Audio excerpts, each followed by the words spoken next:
Okay, so today will be the last day of my reservist, and after I've counted roughly about 150 days of reservist, and when I add in all the number of NS days, right? NS days is about 2 years, 2 months around there, so it's roughly about 900 days of army serving. This is finally my last day, and they gave me this envelope. And in this envelope, right, the first thing I want to share is, let's see,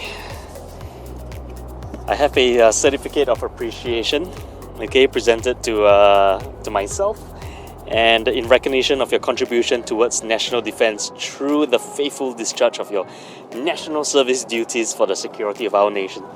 So I've been waiting for this for a long time. Why so is because every year, I think after my second reservist, right, where I started my insurance business, every year when I was running my agency, I had to come back for 2 weeks, and every time I'm serving in reservist, I always have to run to a corner to reply messages, reply emails, and also it started to get very, very stressful. And recently now doing the beauty business, right, it's getting even worse. Like this reservist, right, I was very thankful and very grateful that my in charge actually allowed me to use my laptop, go to a corner, respond to my emails. In fact, I was doing a lot of office work as much as I was doing NS work. I think I have a very good in charge, and I have a very good unit that are very cooperative and allows me to do all these things. Now, the second thing I received is Certificate of Excellence, and this is pretty big for me. Reason being, this NS Excellence Award. Congratulations for having performed well in your ICT. It is my pleasure to inform you that you are awarded the NS Excellence Award, NSEA. This is normally given out to people who do well during their reservist, and I think we are given a $100 or $200 voucher, I can't remember. So they're going to send that to me. So this is good credentials for myself for doing a good job during the reservist. Some of the things, why am I even recording this video in the cars? Because how many times after reservist, right, did I have to rush out of camp to rush back to work? And actually, right, in the taxi itself, I'll ask the driver whether I'm able to change my clothes. So how many times have I changed clothes to civilian wear every time I rush to work after my reservist, every day after my reservist? So yeah, it's quite an experience. So throughout my NS days, I must say it hasn't been easy. There were some times where I had to come back for reservist 3 times a year. Each time is 2 weeks, yeah. So my reservist is definitely more than the usual people because those are the things that I have to do. So yeah, that's my NS journey. I cannot forget the first day when I was enlisted in the army in Pulau Tekong, marching in. Honestly speaking, when I saw the food, I thought NS life is very good. And when I saw the places that we were sleeping in, I thought MS life was like a chalet. And today, I must say, right, it's even better. The food is really very, very good. Staff treatment is very good. They treat people very well these days. So I don't think the army is a very tough place. However, you know, being at later stages of my life where you got to take care of your family, take care of your business, reservist sometimes does get in the way of things. But there's one thing that is certain, is that when you're in reservist, when you're in the army, you make the best brothers, you make the best friends. So there are many people that I like to say that I created many good friendships. I think being in the army has awarded me a lot of opportunities. Before I became a manager in the insurance company, I was actually put to be in charge of a group of about 50-60 people in the army. It was just 3 months before I became a manager in the insurance industry.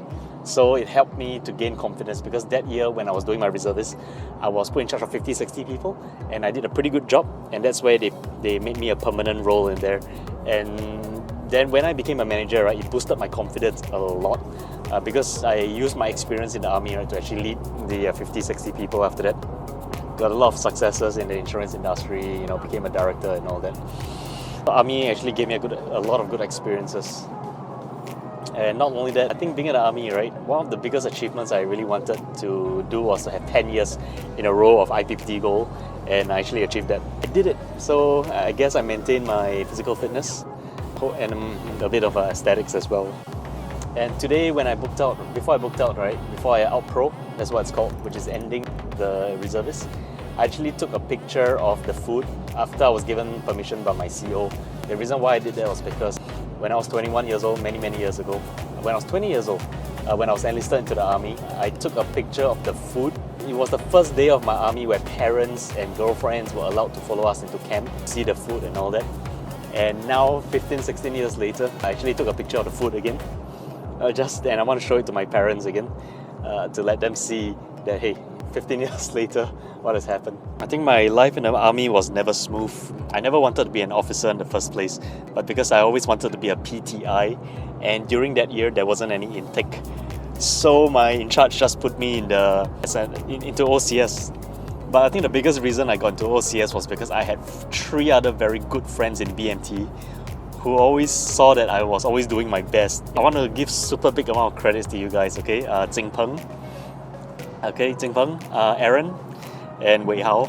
I know you guys during the interview, right, when we were exiting BMT, you guys actually told the in-charge I'm a suitable candidate to be in OCS, although I didn't want to be. So I got this rank is totally because of you guys. But sad to say, when I was in OCS, because I had so little interest in the army life, I was always ranked the last, and that got me pretty depressed. Coupled with the fact that I have thyroid, and thyroid really makes your outfield, right? You get very exhausted very easily. Of course, back then I didn't know that thyroid actually affects my performance.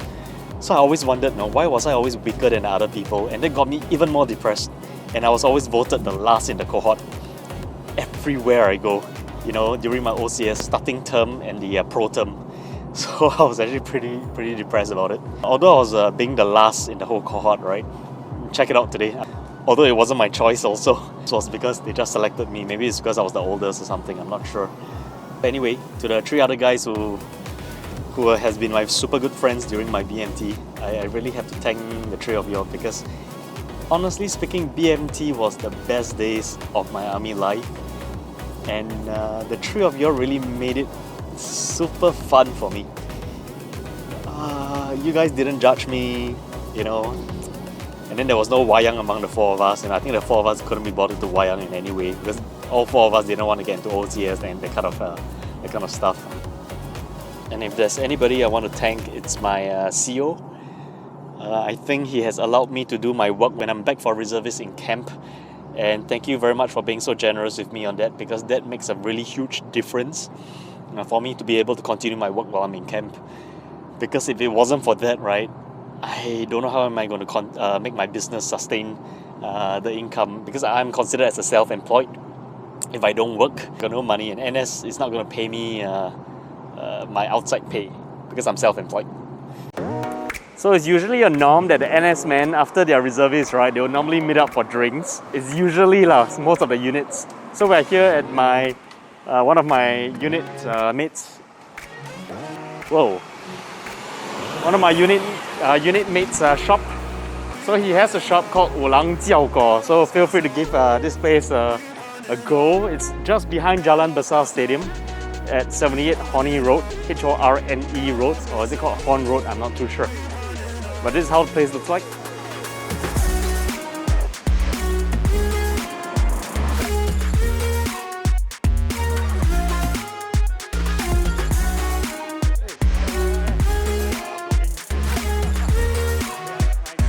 Yeah. Okay.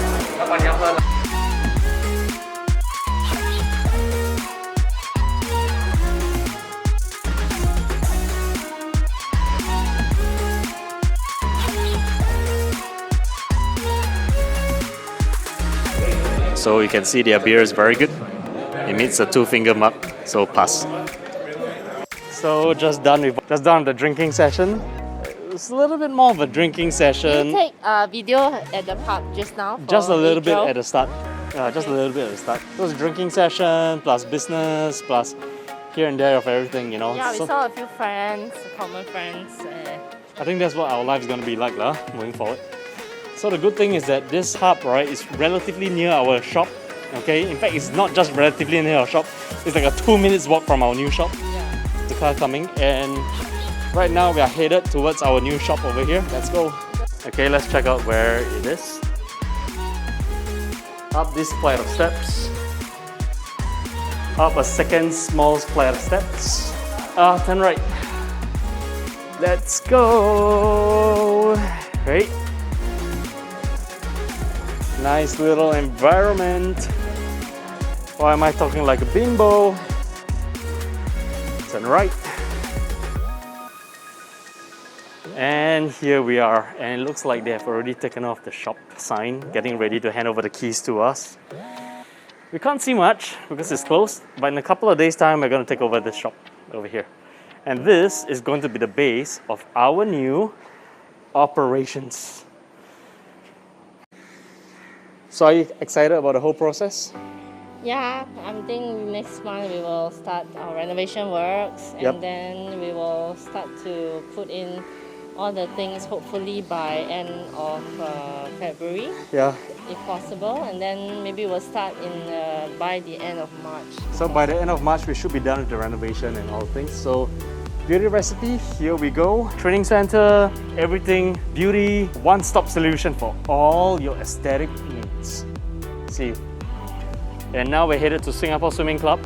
Not a business gathering, but a gathering with friends to unwind and just enjoy the evening. So see you guys there. So I've arrived here at Singapore Swimming Club, and the environment is all about swimming. And last I heard, right, Joseph Schooling is actually the ambassador for this club. This club's swimming course. So there are 2 Olympic-sized swimming pools, and ever since Joseph Schooling became ambassador, right, every single parent signed up for their kids to for the swimming classes here. Okay, so we're here for our second round of drinks.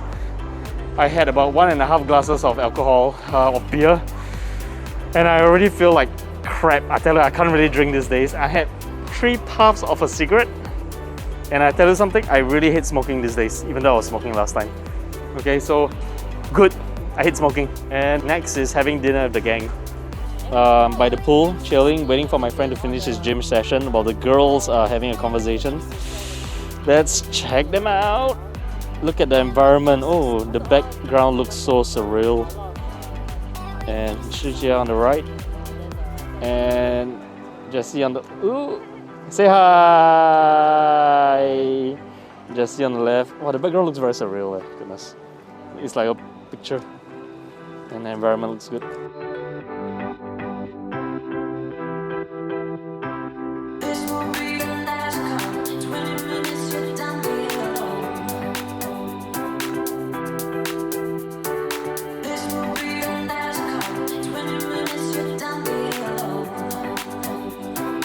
Whoa, this is like the soft shell crab with mee pok. Who's ever heard of soft shell crab with mee pok before?